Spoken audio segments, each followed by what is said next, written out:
and welcome to Travel Fuels Life, the show where we share stories, tips, and inspiration to help you live a travel lifestyle. I'm your host, Drew Hannish, and over the last couple of weeks, I've been really reflecting a bit on my life as a podcaster and a blogger, and this whole idea of living a travel lifestyle, and got back from TBEX and went out west and did some fun travels out there.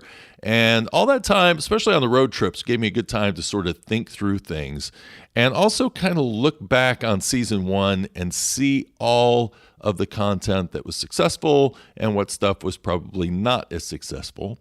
And I was really getting some good feedback on like my trips to Ireland, Scotland, and Mexico, and some of the unique experiences that I was having in those places. So it got me thinking that while podcasters tend to, especially in the travel realm, tend to focus on marketers and specific tourist destinations that are very popular, I wanted to try something just a little bit different.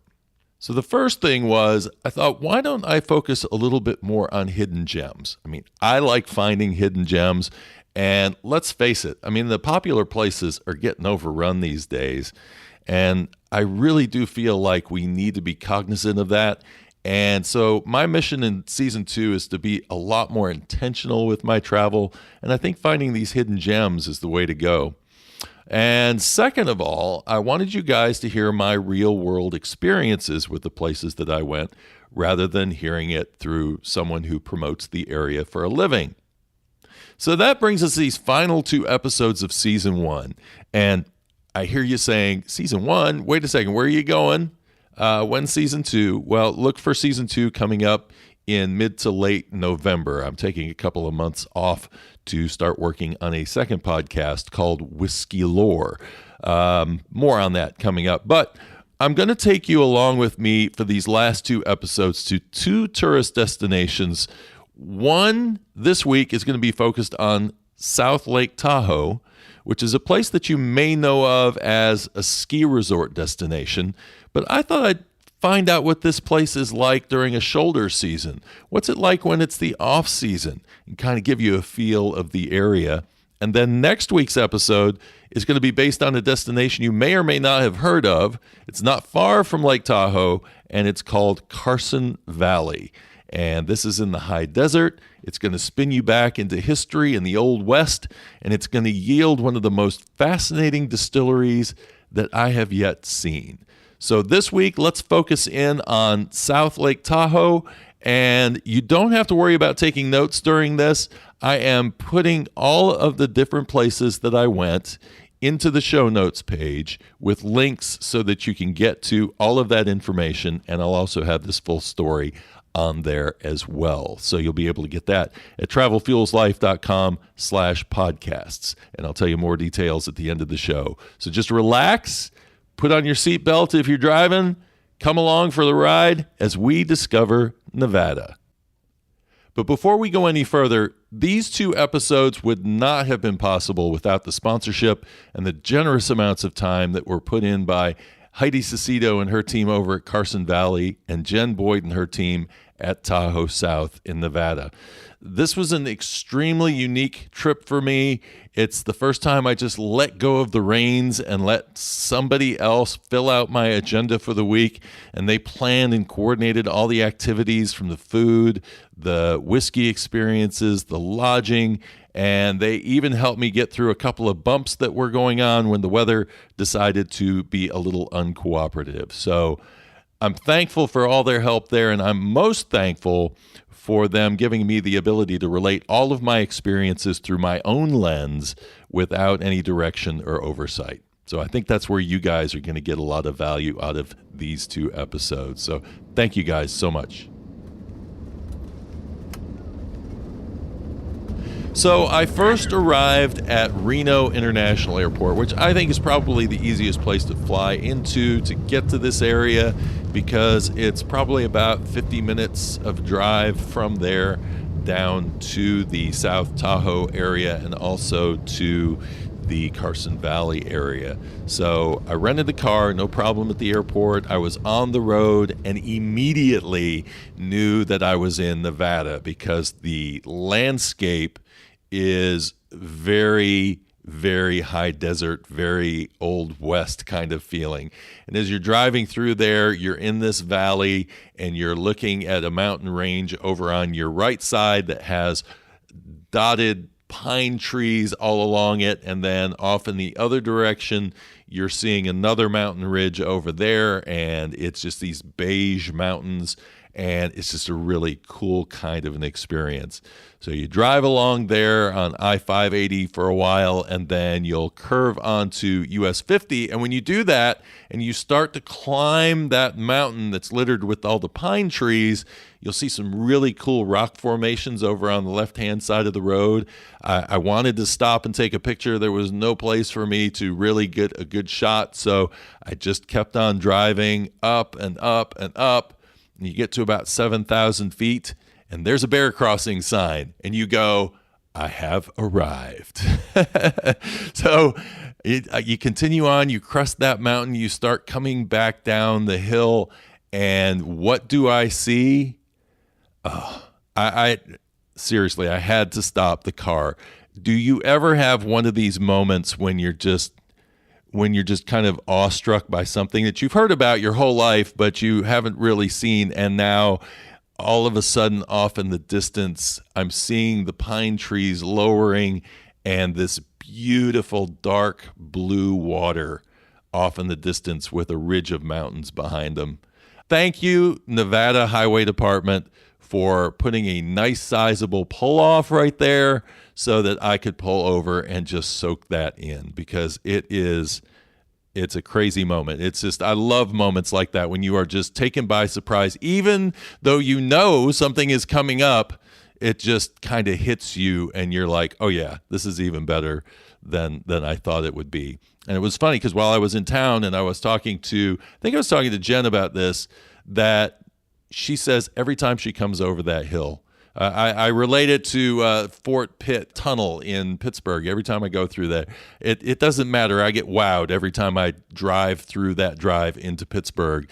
And she said same thing coming into Lake Tahoe. Every time she's away and she comes back, it's like, oh, wow, I'm home.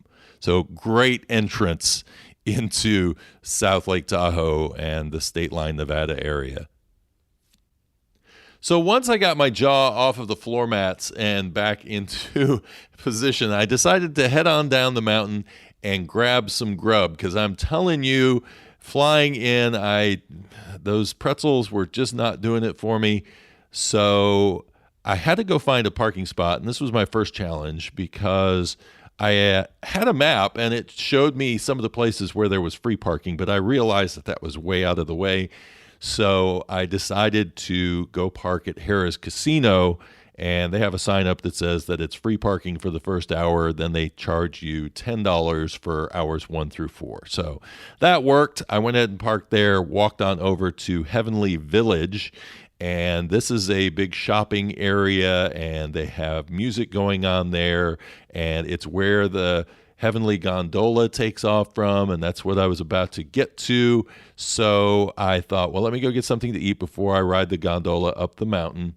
And I looked down my list of places that were suggested by Jen, my host, and she said that California Burger Company had the best whiskey selection in the area. And she was not wrong. So I'm looking up on the shelf. I'm looking through their little leaflet, tells you on their menu all the different whiskeys they have, and they had hundreds, it seemed. I mean, there were definitely more than 100 bottles up there on the wall. So lots to choose from, and the food was looking good. And so I went ahead and ordered a burger from there that was called a caprese.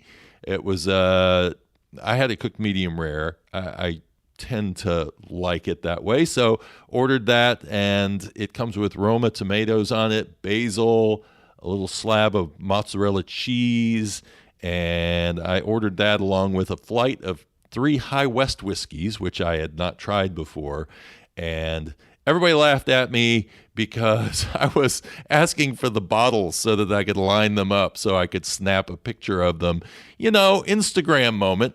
But I'm legit, right? I got the Instagram account. I'm working. So I take the picture and then I devour that burger. That burger was really good.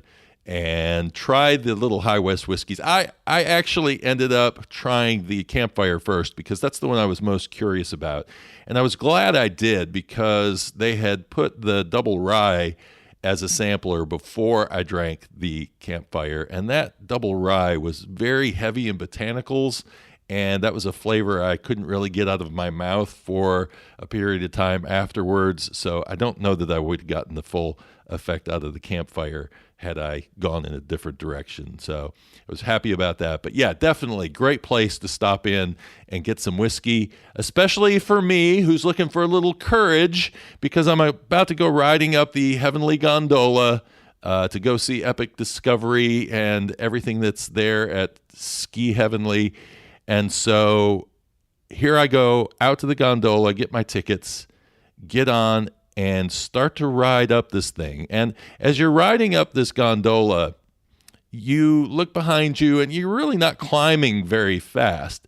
So I decided I was going to give a little report of my experience. So give a listen to how calm I am on this initial introduction to my ride up.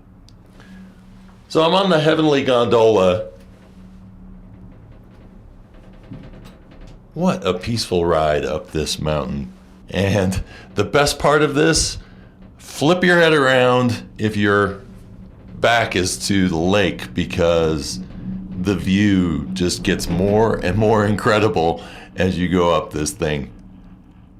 Cool hand Luke, man, I'm telling you. Now, hear me after I realize how windy it's starting to get as I'm riding up this thing, and I turn around and look and realize that I am going at a very steep angle up this mountain all of a sudden. And it's got us rocking. Goodness. We're rocking a little bit, and that view is just absolutely intensely incredible. Seriously, that was about the windiest they'll let it get before they would shut the thing down, and it wasn't that bad. If you don't see that view when you go to Tahoe, you have missed a lot. So, caught those sweeping views from the gondola, but once you get to the top, there's this nice wooden skywalk that you can walk across, and you get some amazing shots across the lake. And this lake is 20 miles from end to end, and you could see the entire deep blue lake and the mountains behind it. It was just a perfect day to be up there, to be able to see all that stuff. And it's cool because they have little information stations there as you're walking along, and you can read a little bit about the lake itself and its pristine nature and how the community takes care of it and why it's so incredibly blue, which has to do with the fact that it's about 1,000 feet deep. So it is one of the deepest lakes in North America. And as you're walking a little further, you can step down the steps. And I actually happened by a chipmunk that was very friendly, as chipmunks go. He let me take a picture of him without scurrying off too fast. So that was cool. And then I continued my little march down what's called Martin's Trail. It's a very short trail, but it actually leads you up to these rocks where there's a flag and you can climb up on those rocks. And there were some Ukrainian students up there, and they were doing all their Instagrammable pictures from that very spot. And it was really a totally unobstructed view of the lake. Beautiful place to see. So I headed back to the gondola, and there's another level to go to, and this is more where the ski area is, but there's a big area called Epic Discovery, and if you've got family and you want to bring them for some fun activities, cool place to go. They got a ropes course, they got rock climbing, they got tubing, they got zip lining up there, all sorts of stuff. And they have a mountain roller coaster, which was the thing that I really wanted to get on and try. And my ticket actually let me get through with unlimited rides. And I used those unlimited rides because I thought, oh, I'm going to go ahead and record myself on this thing, and that'd be really cool to hear during the podcast. But I forgot to hit the record button before I left, so I went through the whole thing, and the ride was so cool. But it has a little brake there, and you can slow yourself down, and I was using that brake a bit on my first time through. So the second time through, I said, okay, I'm going to record this, hit the record button, take off, and I'm going to get through this whole ride without hitting the brake. Well, I did accomplish the second part, but unfortunately, the jarring of the ride made me hit the off button on my podcast recorder. So third time's a charm, got through it. Here's what it sounded like. All right, I am making my final approach, heading up a mountain coaster that is going to take me to a view of Lake Tahoe from the top of a mountain. This is crazy. Oh, it's those last 10 seconds before you round the top.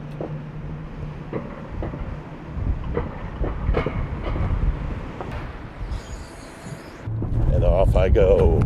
Whoa! Woo-hoo! Look at that view! Oh, man. Oh! Yes, wow, this goes fast.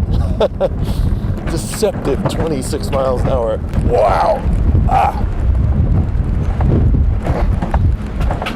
Woo-hoo!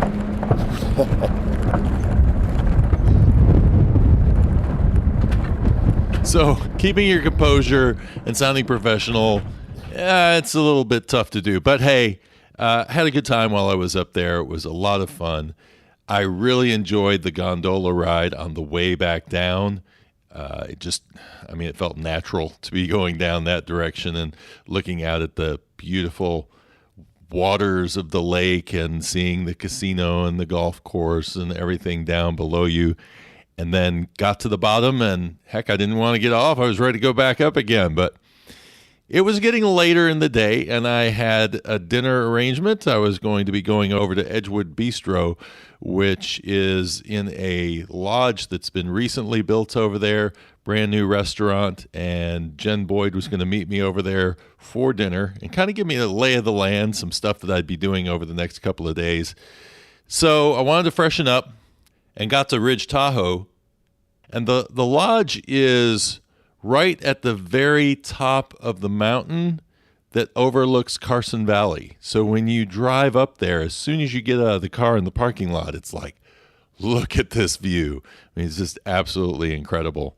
So got into my little apartment that I like to call a little apartment because that's what it felt like.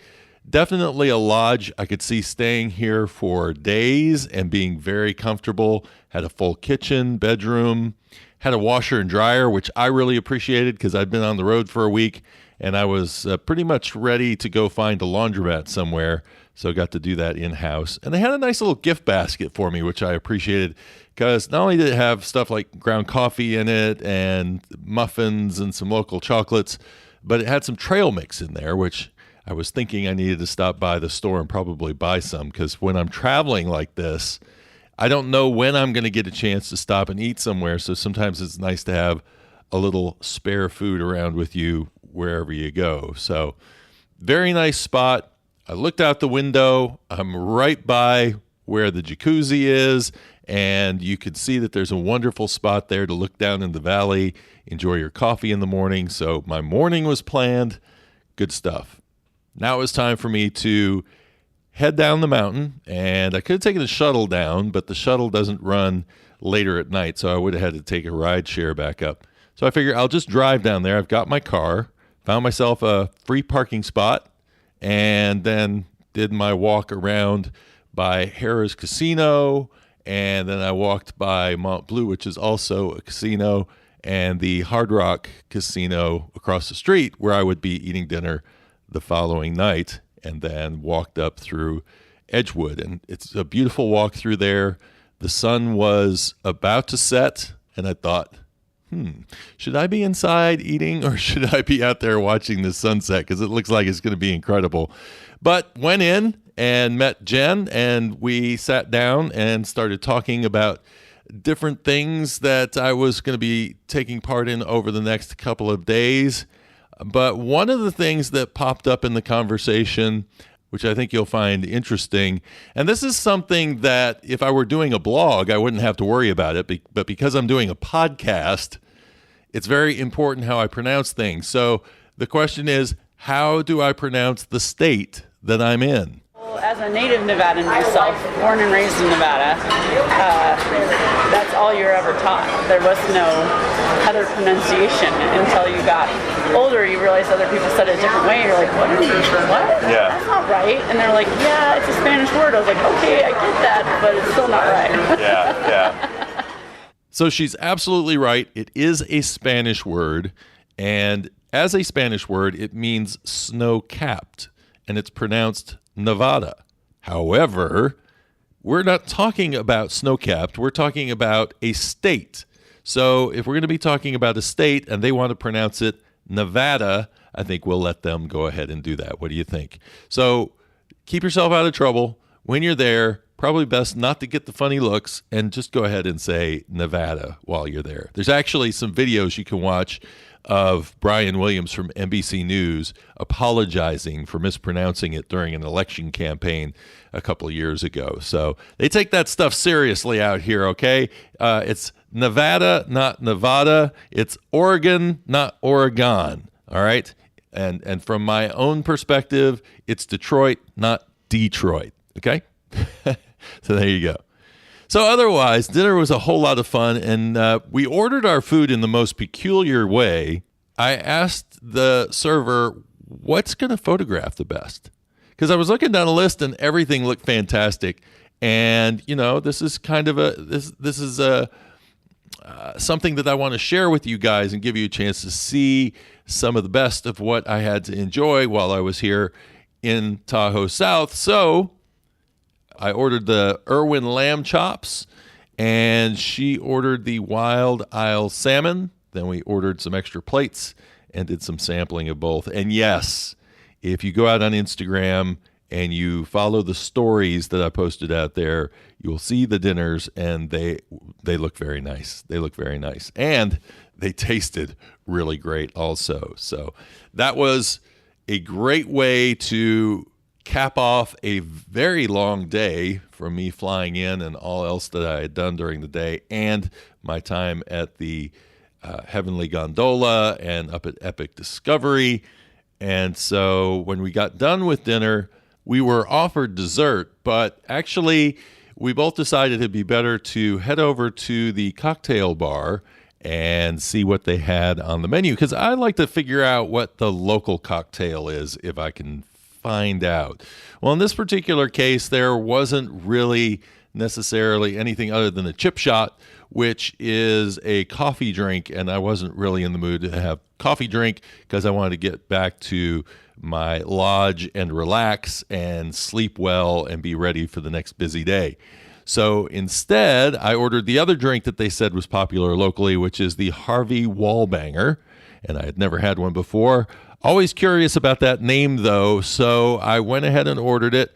And basically, it's a screwdriver with a black licorice liqueur put into it. So if that sounds a little weird to you, it actually tasted good to me, but then I also like black licorice. So although I don't know that I necessarily was picking the licorice notes out of there, but it was a good drink, and it was a nice way to cap off the day. So I headed out of there after that and went back up to Ridge Tahoe and relaxed for the evening and was getting myself ready for day number 2. So day 2 really started out on the right foot because I could see the sun was coming up, gave me enough time to go over and make a pot of coffee, and then I took my coffee cup, went outside, and just enjoyed the sunrise. And it was really beautiful coming up over Carson Valley.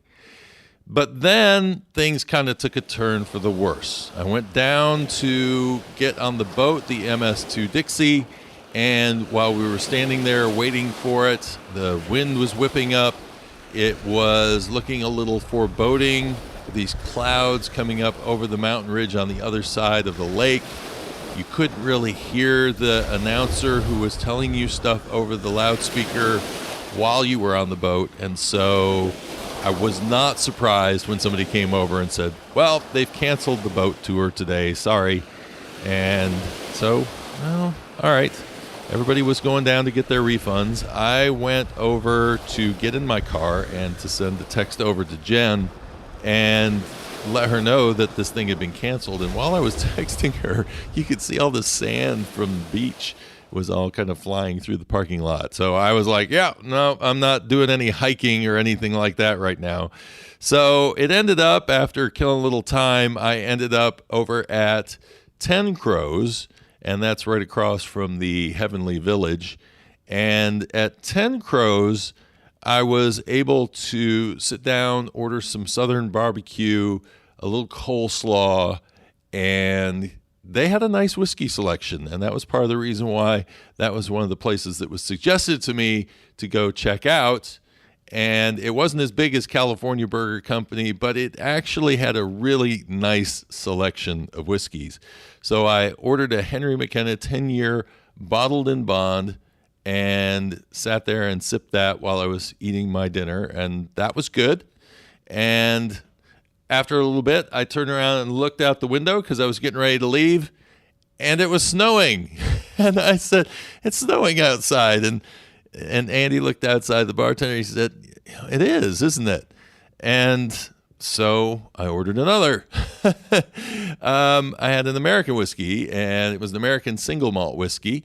And I was asking Andy all sorts of questions about what the cocktail scene was like around the area. And he threw in a place called The Loft and said that was pretty cool to hang out in and that they made great cocktails. And also he mentioned, of course, California Burger Company, and he mentioned the Speakeasy. So I knew the Speakeasy was going to have to be on my agenda for later on in the afternoon. And before I left, I enjoyed a Japanese whiskey, and that was really good. That was the first Japanese whiskey I'd ever had. So it was very, very smooth, very nice. In fact, smooth's not really the word for it. It was just like balanced all the way through. It was a very pleasant experience. So then I'd been there for about 3 hours and decided to walk across the street and have some coffee, and maybe listen to some of the music performance that was going on out there, and again, answer a few emails and that sort of thing before I headed up back to Ridge Tahoe. And when I got up to Ridge Tahoe, it was snow covered and it was so beautiful. And so I was stopping the car 3 or 4 times to take pictures when I would see, wow, that's just beautiful. I got to take a picture of that. It's like I got to see both sides of Tahoe, and that was just so cool. So took my pictures and then got back, finished up my clothes, took a little nap, and then I was ready for the rest of my day, which included heading back down to the Speakeasy. So if you've never been to a Speakeasy before, which I hadn't, then I don't know if it's going to be exactly like this. These guys just played this up completely. When you go into a deli called the Social House, and you have to ask to go into the Speakeasy. Then they take you back to this cooler door, and they punch in a code, open it, and they let you in. And you walk into this dark, mysterious room that has whiskey bottles up on the wall behind the bar, and all of them are kind of glowing. It's really dark in there. And then you sit down at the bar, and over comes Leo.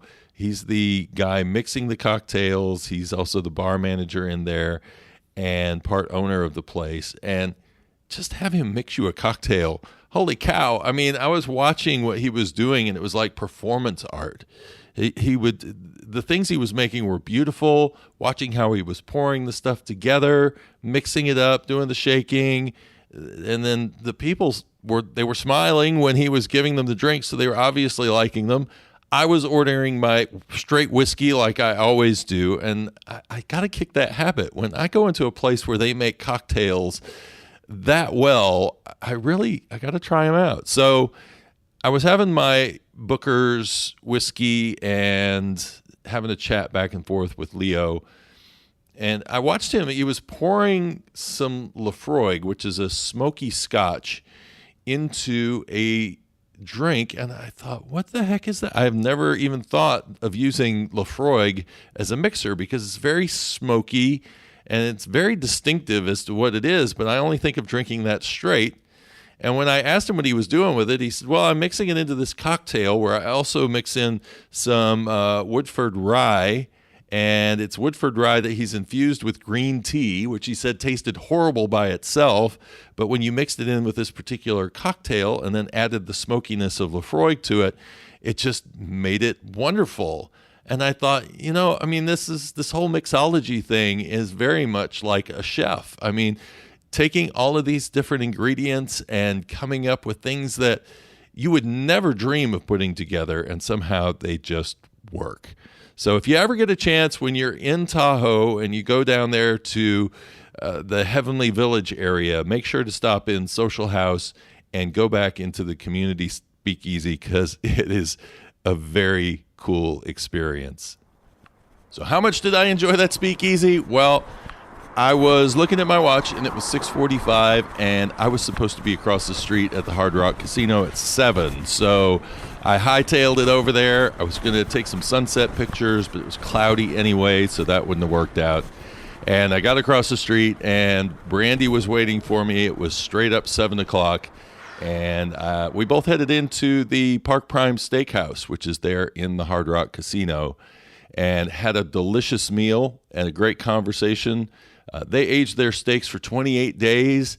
This was a 16-ounce New York strip loin, and it was excellent. I ordered it medium rare, and it came well seasoned and cooked to perfection. So I was very happy with that, and actually enjoyed a Blanton's along with that. They had a really nice selection of whiskeys over on the bar, and so being a whiskey-themed trip for the most part, I figured, okay, here we go. Let's do that, and Blanton's is really good. So I enjoyed that, and they filled a hearty glass. Actually, I didn't complain about it. I was just like, oh, that's a pretty hearty pour there. And she said, oh, yeah, we were just finishing the bottle out. It's like, okay, that works for me.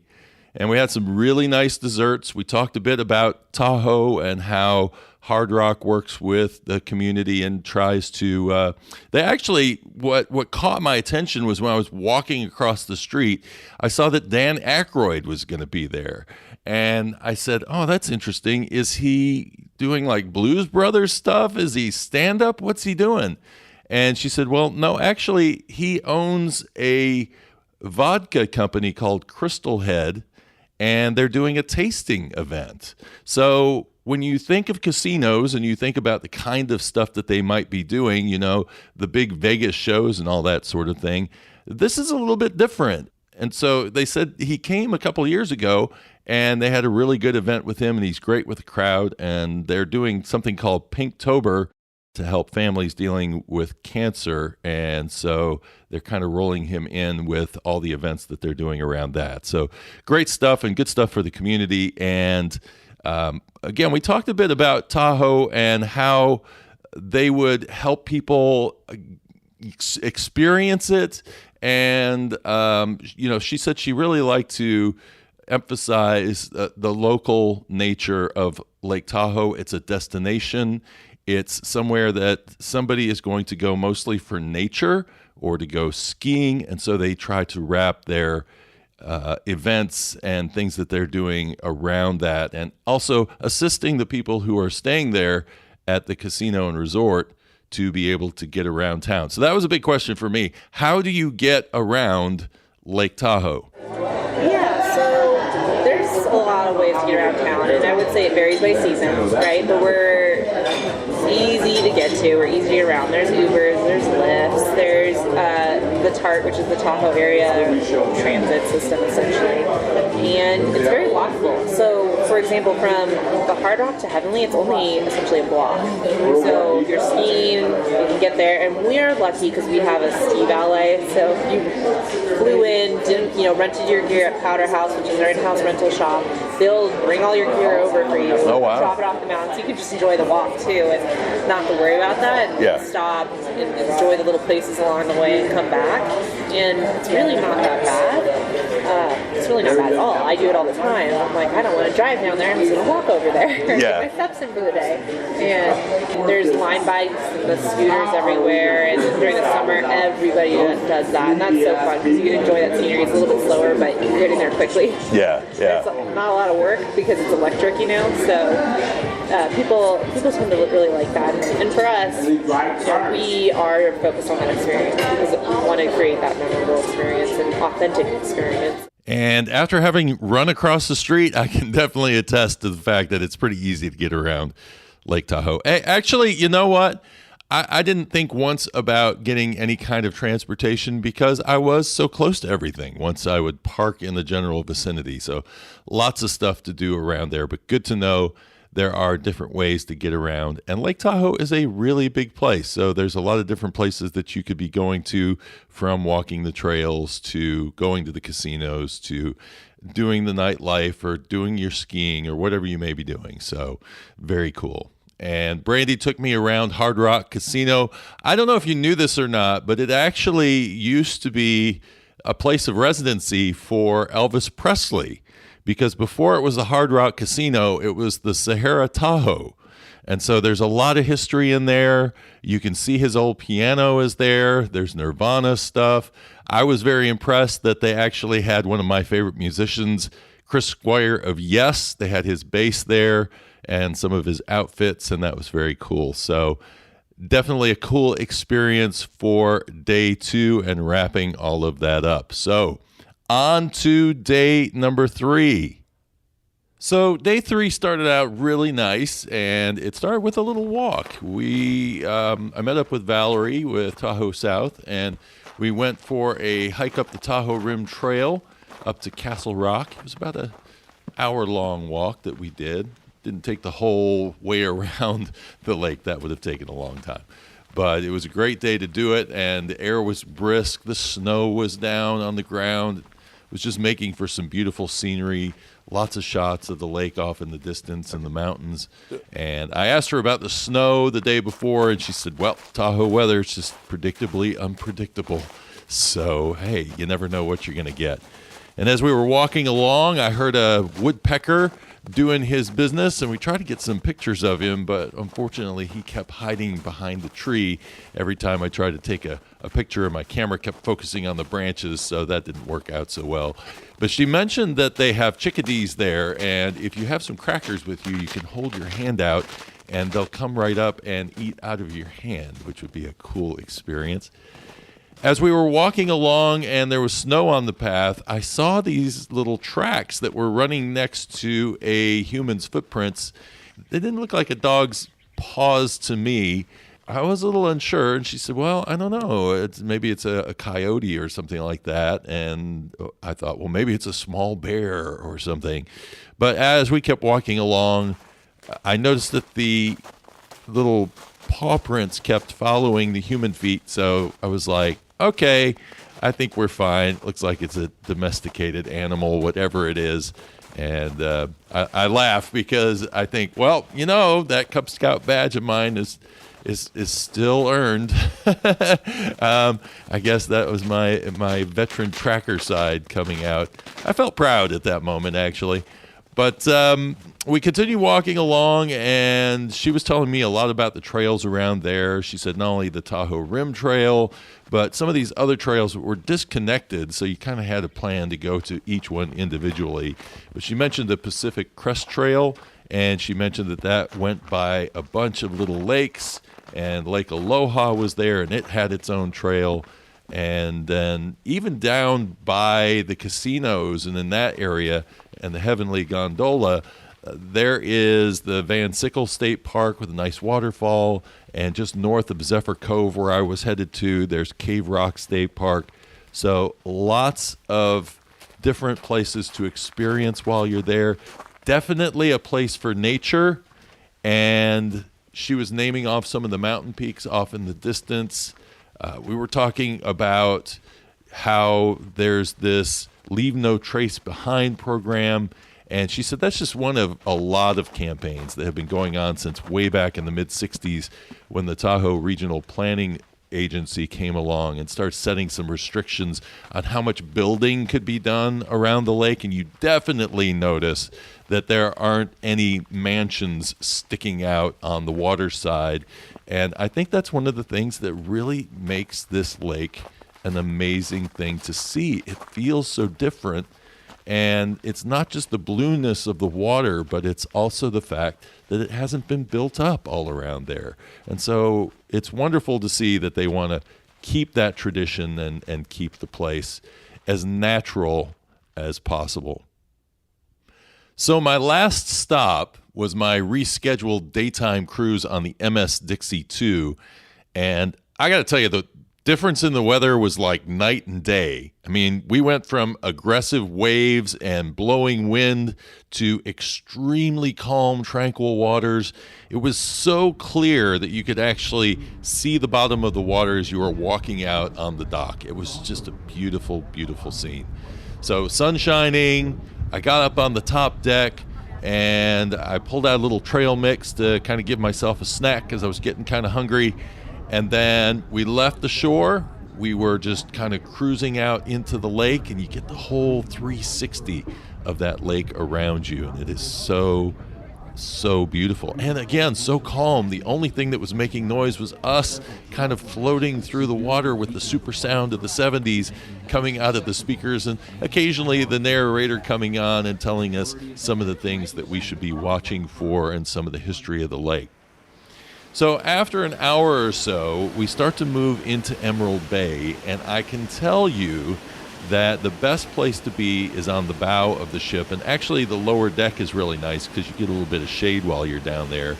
And these mountains up above you, and you come into this little bay, and you realize instantly why they call it Emerald Bay.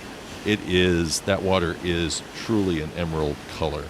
And I didn't know that there was a castle that was actually built there on the shore, or it's sort of castle-like. It's called the Viking's Home, and it was built in the 1920s. And you pass by an island on the way in, and that's part of the same property. And it looks like there's a castle up on top of that hill when you pass it by, but it's actually the remains of a tea house that was built up there in the 1920s. So it definitely felt like something out of The Great Gatsby. It was a very cool thing to see as you went through there. And then the narrator continues telling the story of all of that, and he talks about the instability of the mountains and how they would have these little rock slides that would come down, and they had to rebuild the roads through there a couple of times. And I was talking to the people around me. We were having a good time talking about what our favorite parts of Tahoe were and some of the other stuff that we had done on our travels, and so that was a lot of fun. And I went down into the cabin, and they have a whole lunch area down there. They do sunset cruises also so that you can have dinner on the boat, but I was down there having some fish and chips, and they had a video going, and it was talking about some of their underwater expeditions that they had done throughout the lake. And so that was interesting to watch for a while. And then I went back up as we were crossing back across Lake Tahoe and just sat on the deck, and it was so peaceful, and I was enjoying the sound of the waves. And suddenly I realized there was no announcer and there was no super sounds of the 70s. And I was just about to turn to the guy next to me and say, isn't it nice that they shut the music off, when my thought was interrupted by Fleetwood Mac. Oh well. You know, small bump. But, I mean, I'm sure there are people who enjoy the musical entertainment along the way if they're traveling with somebody that they've run out of conversation with and they're just kind of ready to zone out and that sort of thing. It is a long trip, 2.5 hours, but I enjoyed every single second of that. So all in all, I had a wonderful time in Tahoe. It was a fun couple days of rides, nature, a snow event, amazing food, whiskeys, great people to talk to. And I did all of this in the off season. So there is plenty to do in Tahoe any time of the year, and great when there's not a lot of crowds around. So if you want to see any of the stuff that I did while I was on my travels, you can head to facebook.com/travelfuelslife or instagram.com/travelfuelslife. And in fact, there, if you go to my profile page, you'll see a story link there that has flow through of all of the pictures from my travels. So you can see that at Instagram.com/travelfuelslife. And for links or any information from any of the places that I visited on this trip, just head to travelfuelslife.com/podcasts and find the show notes for episode number 36. Got all the links and information in there for you. So what's next? Well, I was supposed to add Carson Valley into this episode, and all I had to do was cruise on down the hill to get there, but I did so much stuff in Lake Tahoe, and actually I did so much stuff in Carson Valley that it needed to be 2 separate episodes. So we're going to move from lake activities into the Old West and some history, the high desert, some family-style dining, and a distillery and a ranch that caught me completely off guard. So check that out. It's coming up on the next episode. And until then, have safe travels, and thanks for listening to Travel Fuels Life.